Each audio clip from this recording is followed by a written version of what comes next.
Seja bem-vindo ao podcast do Inova Social. Eu sou Vitor Vasques e hoje nós vamos falar um pouquinho sobre o futuro do morar. Para isso, conto com a participação de Barão de Sarno, ele que é designer, sócio fundador da Questonó e vice-presidente do Instituto A Cidade Precisa de Você.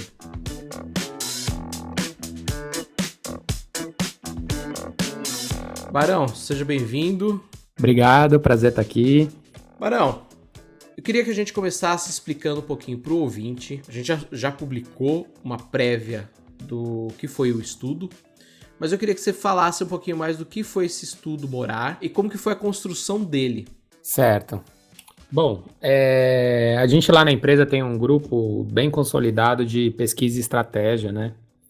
E quando aconteceu, né, começou essa história da pandemia, a empresa como um todo ficou muito impactada e todo mundo ficou pensando como que a gente pode contribuir a partir dos nossos expertises para encontrar soluções, apontar caminhos, não só caminhos diretos ligados à questão do impacto da pandemia. Então a gente se debruçou para o desenvolvimento de um ventilador pulmonar de baixo custo e aí foi feito a várias mãos, né? Essas coisas a gente nunca faz sozinho. Mas também como é que essa questão do impacto, né? Que isso vai ter impacto econômico e de comportamento e também no sentido de ajudar os nossos clientes, as organizações e tudo mais. E aí, cada vez que a gente se encontrava, a gente tem essa dinâmica de encontro semanal, né? Todo mundo da equipe e tudo, e a gente se encontrando online, as pessoas falavam muito das transformações que elas mesmas estavam vivendo. E aí a gente concluiu que o primeiro grande assunto que foi altamente transformado pela pandemia foi o morar, né? As nossas casas mudaram radicalmente a forma como a gente muda. Não a nossa casa física, mas a nossa relação com ela, né? E a gente falou, poxa, eu acho que a gente tem que pesquisar mais isso, descobrir, né, o quanto isso interferiu no comportamento. E aí a gente debruçou sobre esse tema e lendo uma série de tendências que estão acontecendo, vendo análise, né, das pesquisas, o que começou a vender mais, o que esteve em crise, quais os problemas que as pessoas começaram a apontar, as empresas começaram a apontar. Então a gente fez uma varredura gigante e não desconsiderou também as nossas experiências próprias, porque um interessante dessa história é de que essa é uma experiência muito totalitária, né? Então é uma coisa que todo mundo está vivendo de alguma forma, né? Alguns mais ou menos, alguns infelizmente não conseguiram fazer o isolamento como seria o recomendado, mas mesmo assim todo mundo está sendo impactado. E a gente também contou com o time de Nova York, que também tinha toda uma especificidade lá. Curiosamente, foram as duas localidades, né? Mais do que os países, as localidades mais impactadas, né? Com mais mortos no mundo. A região de Nova York e a região de São Paulo, aqui, que é a nossa sede. Apesar de que, nesse momento, a gente tem pessoas espalhadas pelo Brasil e tudo mais. E aí, também, envolvemos os times de designer, criadores também, para refletir sobre, inclusive no sentido de também pensar em oportunidades, né? A gente gosta de tentar materializar e não terminar a coisa só no apontamento de tendência, mas também tentar refletir. Então a gente chegou até em alguns dos caminhos que a gente encontrou a imaginar mesmo coisas que talvez comecem a acontecer.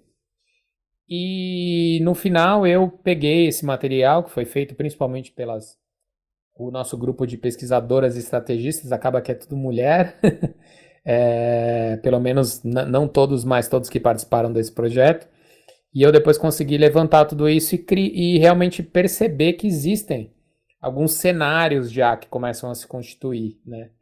E aí a gente fez essa inteligência de construir cenários dentro desse processo. Então, falando um pouquinho sobre esses cenários, o estudo, como você falou, foi feito durante e... O pessoal usa pós-pandemia, mas eu acho até um pouco polêmico, porque a gente ainda nem passou da pandemia. Mas ele foi feito durante a pandemia. Então eu queria que você falasse um pouquinho sobre esses insights que vocês tiveram e como que ele impacta essa nova perspectiva da casa do futuro. É engraçado quando a gente fala casa do futuro, a gente está pensando muito, pelo menos estava muito pensando sobre casa conectada. Quando você lê o estudo, você vê algumas outras perspectivas bem interessantes, que não necessariamente a gente está falando de tecnologia, daquela casa high-tech. Então eu queria que você falasse um pouco desses insights.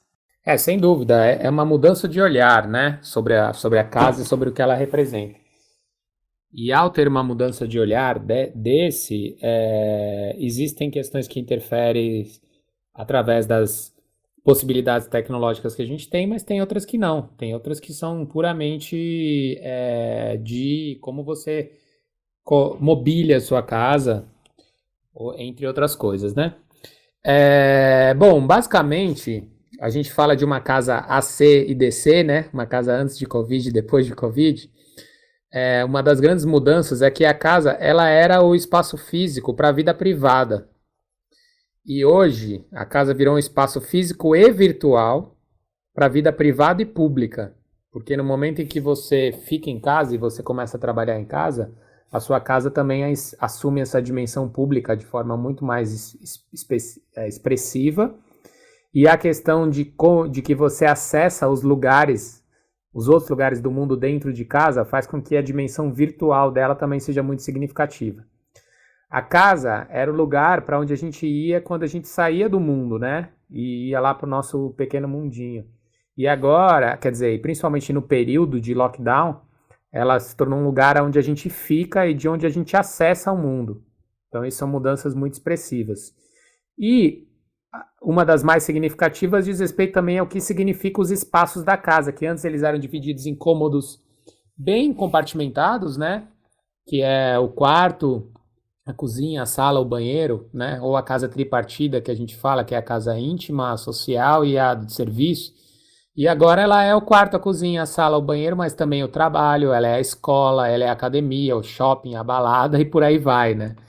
Então, sabendo, inclusive, que as nossas casas não aumentaram de tamanho de uma hora para outra, isso significa que a gente tem que repensar o que cada cômodo representa da casa. E aí ela deixa de ter uma dimensão tão separada e monofuncional, como eu costumo dizer, né? Com funções super pontuais. Quando você está em um lugar, você não está no outro. Quando você está fazendo uma atividade, você não está fazendo essa atividade. Para lugares mais fluidos e multifuncionais. Quando a gente fala dessa mudança do formato da casa, desse pensamento, dessa perspectiva, em setembro nós estamos no mês da mobilidade.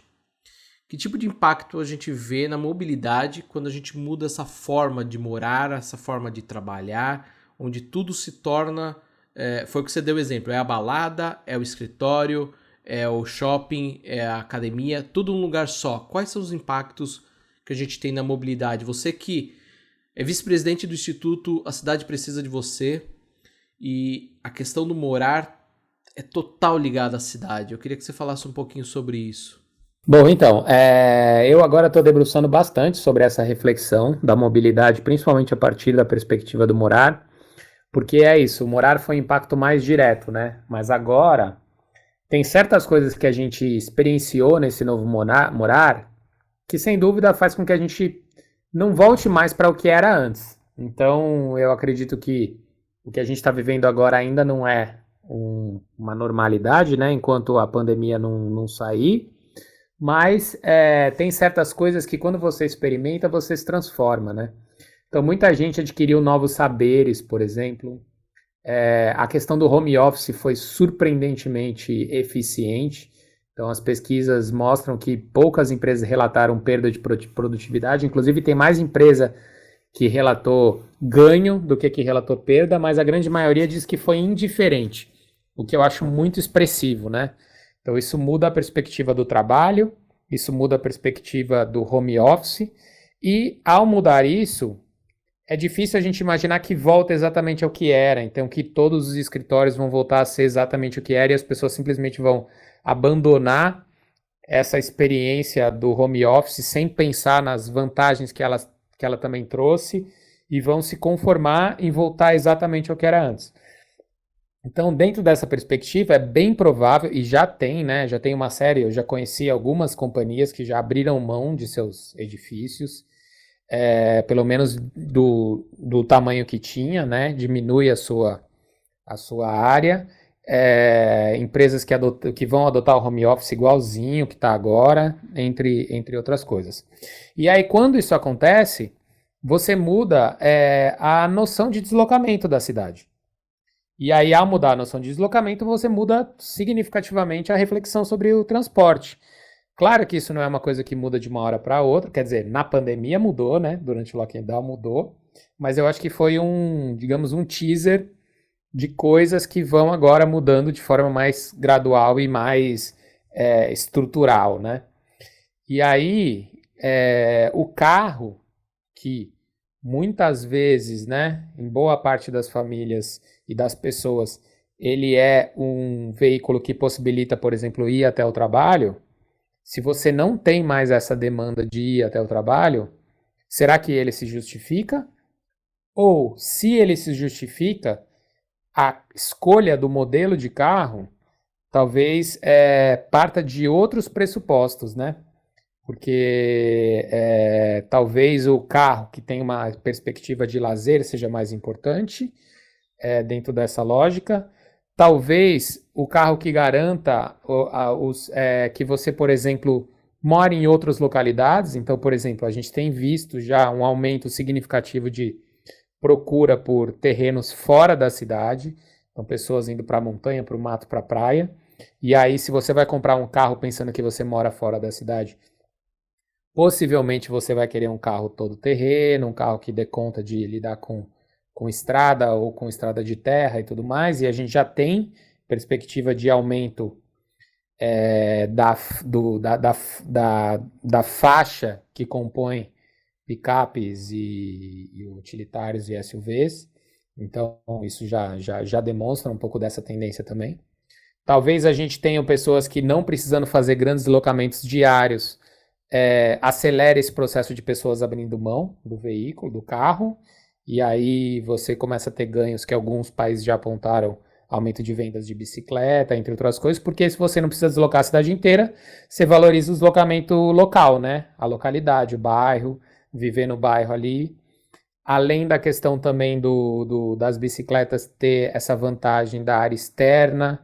Então, para compartilhar, por exemplo, você se sente mais confortável em uma bicicleta compartilhada do que talvez você entrar num carro compartilhado. Então, eu acho que são muitas essas coisas que podem interferir na questão do transporte.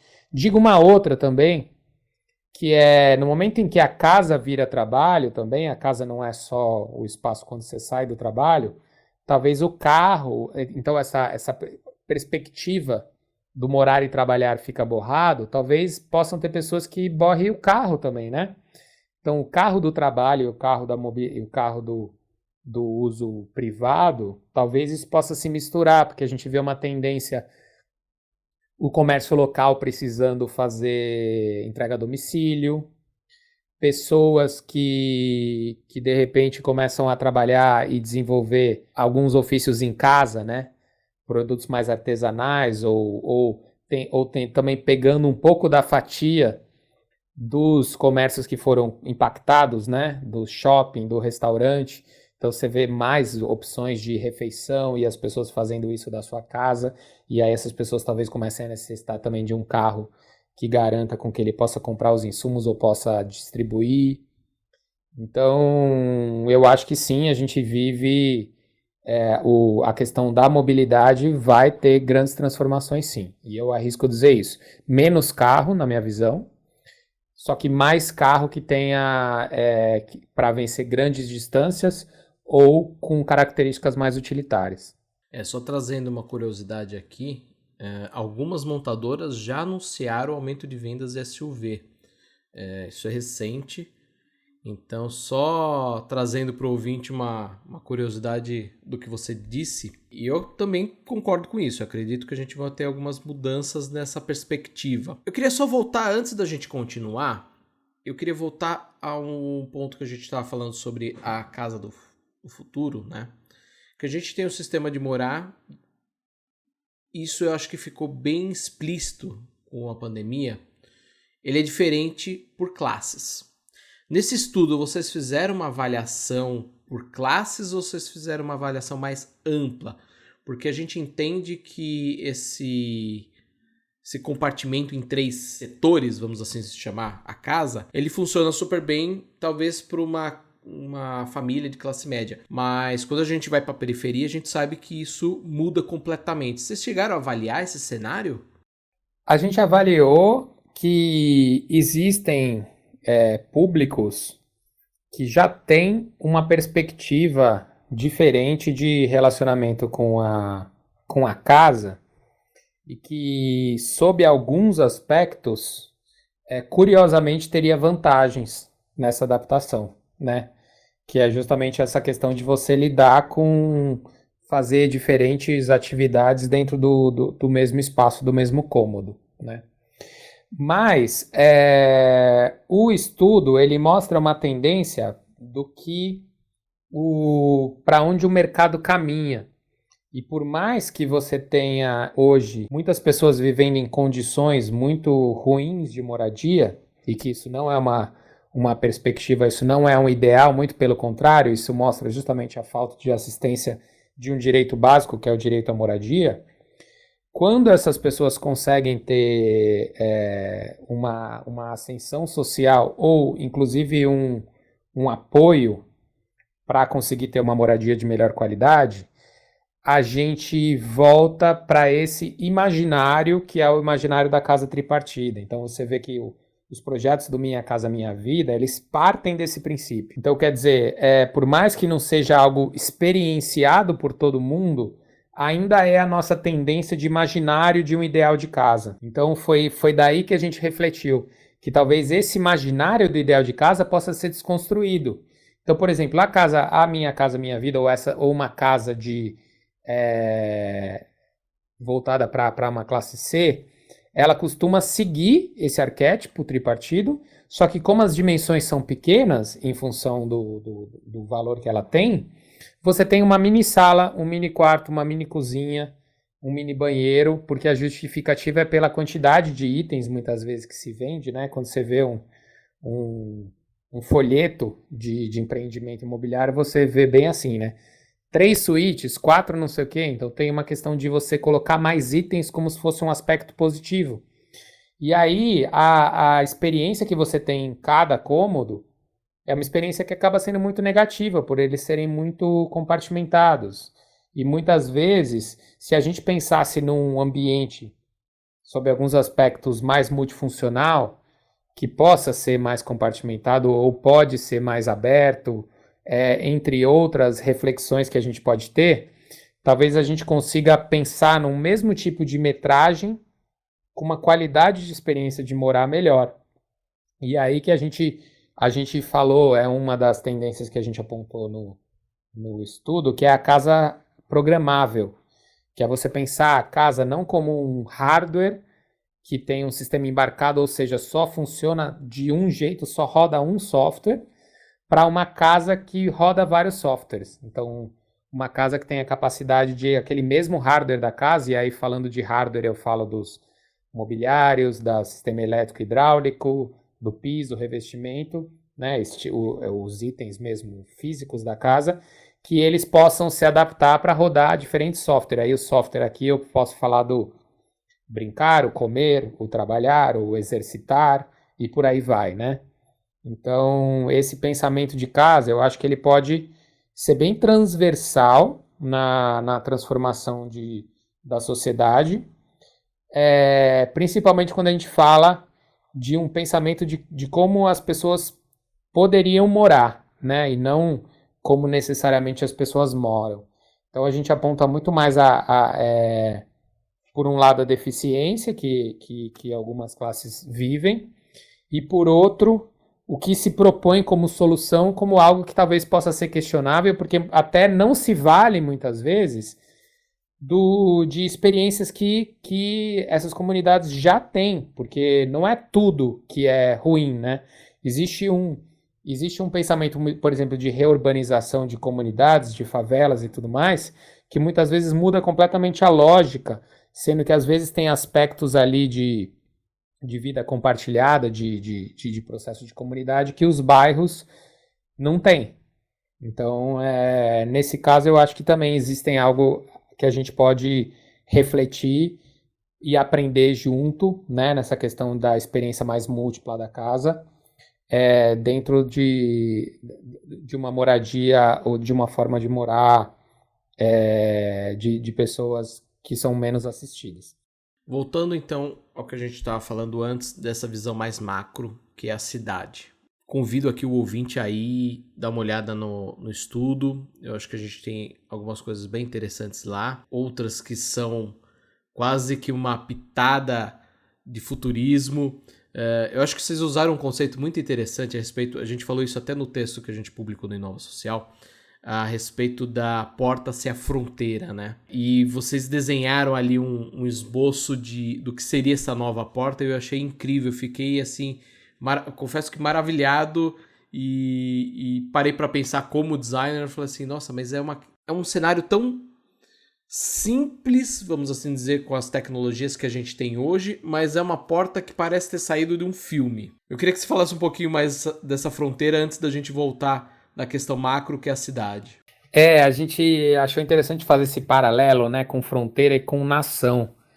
E aí uma das tendências foi essa casa-nação, né? Porque a nação, ela parte de alguns pressupostos, que é você ter esse controle da fronteira, que é uma forma de você garantir, né? Então, no caso da casa, você garantir que a casa não seja violada, contaminada, né? Então, a porta de entrada, ela sempre teve já esse caráter, né? Um caráter é uma zona de controle do que entra, do que não pode entrar, né? E aí a gente pode estar falando desde pessoas, né? Mas e aí o sistema, a porta tem olho mágico, tem o porta-cartas também, como a gente pode estar falando de um controle de encomenda e mercadoria.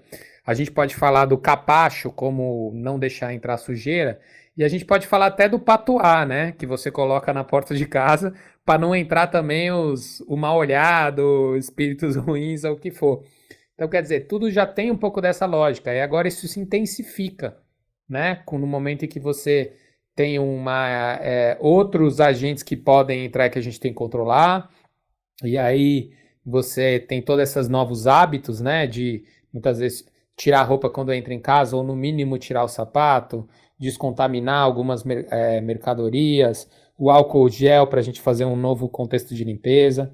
Então, assim, tanto a região de antes de você entrar, quanto a região logo que você entra, tem alguns novos componentes ali que podem contribuir.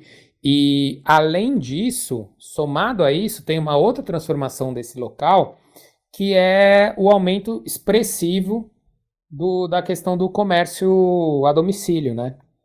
E aí você tem toda uma demanda nova de armazenamento de mercadorias que chegaram na sua casa, ainda mais quando você não está em casa pós o isolamento social, né? E também o controle disso, e como funciona, e como é que a pessoa pode colocar uma mercadoria ali sem você estar, e depois você descontaminar, o que for. Então, são novas funcionalidades que esse espaço precisa adquirir. E aí, enfim, a gente já começa a ver toda uma reflexão e tendências, né, de coisas que podem surgir ali. A gente fez alguns, mapeou ali, né, desde mancebo que você deixa, uma roupa que estava dentro de casa, até essa questão do sapato, ou um processo de capacho com limpeza mais expressiva, enfim, o lugar um locker para você guardar, que a pessoa que de repente por meio de QR Code, esse tipo de coisa, quando a encomenda chega, o rapaz, a pessoa que trouxe a encomenda pode ter acesso para colocar a mercadoria ali, fecha, enfim, oportunidades de novos produtos que podem surgir nessa região. Barão, você citou que o estudo foi feito com o time dos Estados Unidos, né? E Nova York, de novo, como você falou no começo, também foi uma cidade que teve um impacto gigantesco. E o grande exemplo que a gente tem lá é que Manhattan é uma ilha, praticamente uma ilha empresarial, né? E a gente viu uma debandada das pessoas mesmo, porque as pessoas voltaram para suas casas que não necessariamente estão na... Quem mora na ilha de Manhattan tá num outro patamar da vida, né? A gente pode dizer. Mas como que você acredita que a gente vai ver essa mudança na cidade? E quando eu falo essa mudança, voltando um pouco ao que a gente estava falando dessa visão mais macro, né? De que já que a nossa casa acabou virando nosso trabalho, a nossa academia, virou ponto de tudo, né? Eu acredito que com o fim da pandemia, efetivamente, a gente vai seguir com alguns costumes. Foi o que você levantou. Muitos escritórios acabaram abrindo mão dos seus espaços ou tornaram os seus espaços algo mais móvel, né, e não tão fixo para o funcionário. E Manhattan foi o grande exemplo disso, porque a gente viu uma debandada das pessoas e uma debandada também dos aluguéis. E a gente chegou a trazer aqui para o Inova Social também essa questão, que isso impactava até mesmo nos impostos do estado de Nova York, porque Manhattan tem ali uma questão de... Você pode até falar melhor do que eu, mas uma questão de alguns impostos específicos para a ilha, e isso acabava impactando a arrecadação do estado, né? Então como que você vê essa nova cidade? Eu sei que tem muita gente também querendo sair da cidade, mas numa visão até mesmo quase que particular, eu sinto que por mais que a gente volte a sair muito mais de casa, eu acredito que a gente vai tornar os bairros uma coisa um pouco mais diferente. Bairros mais autossustentáveis do ponto de vista de não só de produção, mas de consumo, né? A gente não vai ter, por exemplo, hoje a gente pega São Paulo como um exemplo, porque São Paulo é a maior mega cidade que a gente tem na América Latina. E a gente tem um fluxo de migração que é assim visto em pouquíssimas cidades do mundo inteiro, que são os trabalhadores que saem da Zona Leste para irem para a Zona Sul. Um êxodo urbano, né? Todo dia. Uma loucura. Exatamente. Então, assim, você acredita como que isso vai ser impactado? Você que está mergulhando mais nesse cenário, você já tem alguma perspectiva ou você ainda acha que é cedo para a gente falar sobre isso? Olha, eu acho que assim, a gente sempre faz esses estudos para apontar os aspectos positivos, né? As oportunidades que existem de coisas interessantes que podem acontecer. Isso não quer dizer que eu acho sempre importante destacar isso, não quer dizer que a gente vê a pandemia como algo bom. Não, é algo trágico, é terrível. Mas eu acho que a gente tem que acreditar na capacidade da humanidade de se transformar justamente quando acontece uma desgraça e você tem que transformar o processo. E aí nessa transformação talvez a gente tenha novas configurações e configurações positivas. Porque a gente não está só reportando a realidade, né? A gente é designer, então a gente está, ao mesmo tempo que reportando, apontando, articulando, desenhando, projetando futuros mais desejáveis. Então, eu vejo que existem oportunidades boas de coisas que eu sempre acreditei, que o urbanismo moderno quase todo mundo acredita mais, e que de repente agora a cidade vai ser obrigada à força e precisa se transformar. A ideia de uma cidade que é dividida em territórios que as pessoas moram e territórios que as pessoas trabalham é muito ruim em todos os aspectos. É ruim na experiência do morar, porque você tem que fazer um deslocamento gigante, e esse deslocamento é prejuízo para a cidade. Esse deslocamento é em São Paulo, creio ser o maior fator de desigualdade que a cidade tem, porque quem não tem dinheiro para morar perto do trabalho demora, às vezes, 5 horas, 2 horas e meia para ir, 2 horas e meia para voltar. E se você fica 5 horas se deslocando, você não é capaz de trabalhar e estudar, por exemplo. Ou você não é capaz de trabalhar e ter um tempo significativo criando seus filhos, né? E educando eles da melhor forma possível. Então a gente está falando de uma perda de um impacto muito significativo por um certo grupo em função desse deslocamento equivocado. Então, eu acredito muito mais em regiões mistas, regiões que você tem uma experiência de não precisar. E o impacto ambiental também, né, de todo esse deslocamento gigante, o impacto de custo desse deslocamento. Então, assim, eu acredito muito mais num lugar que você possa se deslocar com facilidade e ter, e inclusive vivenciar mais a cidade, porque você vai poder acessar mais coisas da cidade em um dia só, uma vez que as distâncias são menores e você pode morar e trabalhar por perto, e aí quando você trabalha por perto, você pode ter uma mobilidade ativa, a pé, bicicleta, e com isso você também tem uma fruição da cidade muito maior. A gente sabe quando as pessoas deslocam grandes deslocamentos de carro em grandes avenidas, a percepção que ele tem da cidade é quase como um túnel que vai de um lugar para o outro, né? Muito menos, uma vivência muito inferior em qualidade. Então, eu acho que, na verdade, essa situação aponta em Manhattan os impostos, né, voltados para uma lógica de você priorizar uma região como se ela fosse, como se ela quase que só se validasse sendo de trabalho, sendo de comércio, né? Então, é quase como se o imposto faz a cidade caminhar para esse lugar equivocado, né? Então, a cidade começar a se reconfigurar para ter mais gente trabalhando e morando no mesmo lugar. Os bairros residenciais, que são bairros que você tem que sair de lá para fazer qualquer coisa. Dependendo do bairro, tipo Morumbi, você tem que sair e de carro, às vezes para comprar um pão, né? Então, uma inteligência de cidade muito equivocada. Então, eu espero que as cidades aprendam bastante com essa questão de pensar em regiões mais mistas. E também acho interessante que, pela experiência do home office vivida por uma parte significativa da população, a percepção de que você não tem que estar na cidade. Você tem que optar por isso. Você pode optar por estar na cidade. E aí, quando a cidade deixa de ser uma obrigação e passa a ser uma opção, ela por si só também que tem que ser um lugar mais atraente, um lugar mais convidativo, um lugar que justifique a permanência de muitas pessoas nela, né? E que é a mesma coisa dos escritórios também.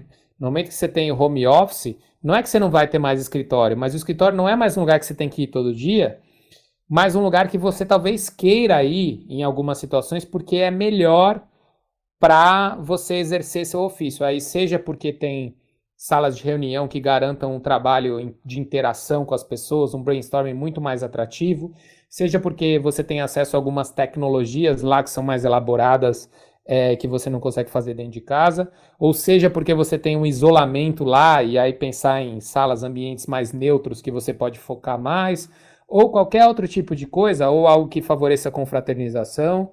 Então eu acho interessante a gente pensar que certos espaços, e a cidade também dentro disso, ela tem que ser mais inteligente porque ela não é um dado simplesmente, que ela existe e as pessoas têm que se curvar a ela, né?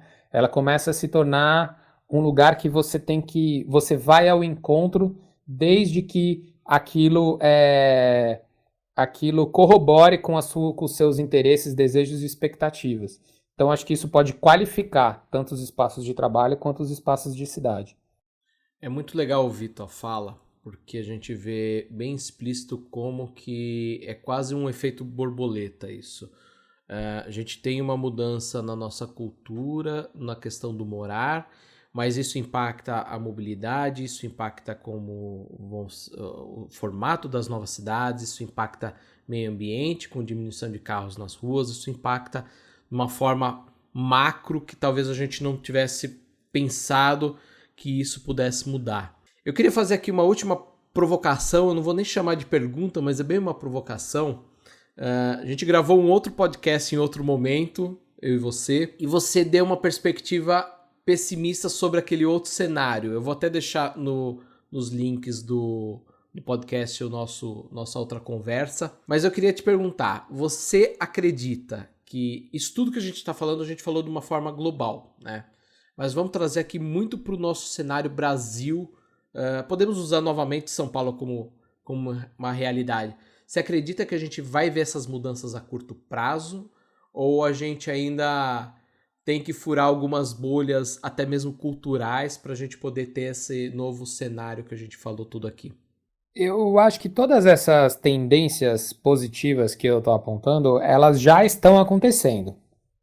Então, o que eu acho é que, infelizmente, talvez por uma resistência de um modelo econômico que está viciado, né? Uma zona de conforto ou uma zona de prioridade, né? De privilégio, desculpa, de alguns setores ou de um tipo de público. Talvez essas coisas não tenham o alcance que deveria ter, e principalmente o alcance a todas as classes, né? E todas as pessoas que poderiam usufruir dessas vantagens. Então eu sempre aponto que assim, eu não vejo nada do que a gente colocou ali no report, a gente não tem intenção de criar ficção.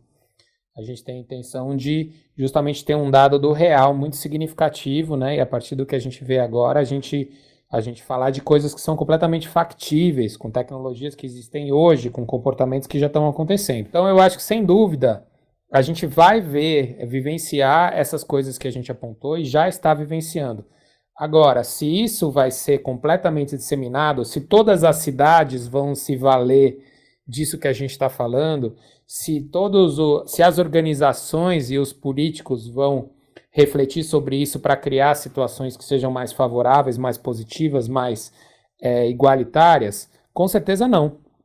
Né? Então, eu sigo ainda sendo pessimista a curto prazo, porque eu acho que o que a gente está vivenciando aí não é uma melhoria de cenário, né? Muito pelo contrário, a gente está vendo um cenário político extremamente autoritário e retrógrado, né? Um conservadorismo equivocado. Então a gente está vivenciando um momento em nível mundial muito ruim, que eu acho que ainda vai gerar muita coisa negativa.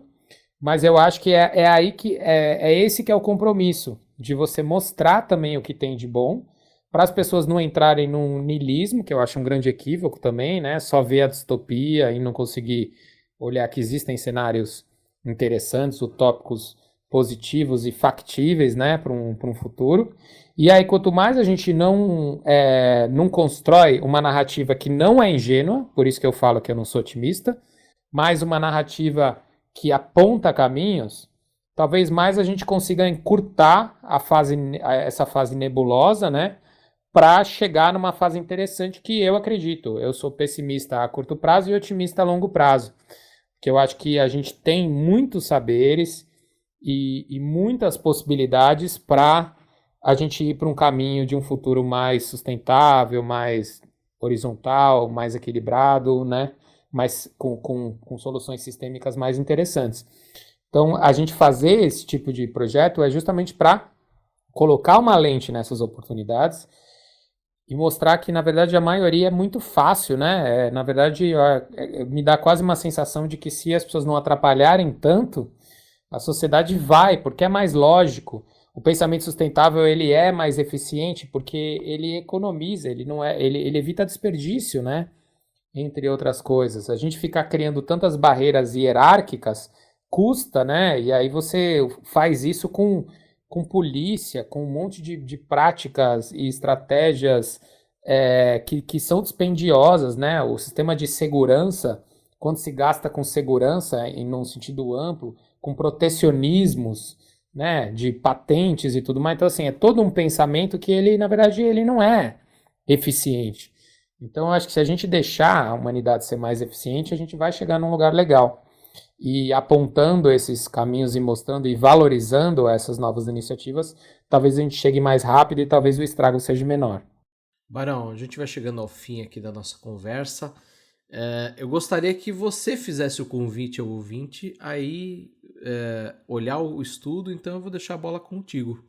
Beleza. Bom, o convite a gente tem esse report, é só vocês, eu não sei se o Vitor vai mandar aí o link, mas é só vocês se inscreverem e fazer o download, que eu acho que vale super a pena. Também convido vocês para seguir a gente nas redes, seguir a Questunó no LinkedIn, no Instagram. Também vale a pena seguir o Instituto, a cidade precisa de você. A gente fez muitas iniciativas, não só o Morar, a gente tem várias questões ligadas à saúde e que tiveram um impacto bem significativo agora nesse momento do Covid, né? A gente foi bem atuante nesse momento.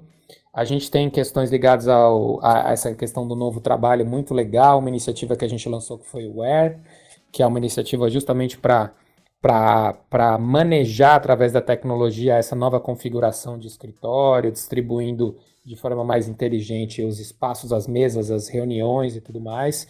Também tá sendo super legal e está tendo um resultado bem interessante. Então, se vocês acompanharem a gente, vocês vão estar bem por dentro de todas essas nossas reflexões. E se quiser conhecer mais, entre em contato e tudo mais. E tamo junto aí, Vitor. Até a próxima. Barão, gostaria de agradecer novamente. A conversa, como sempre, foi incrível. E o ouvinte, a gente se vê no próximo episódio. Até lá. Tchau.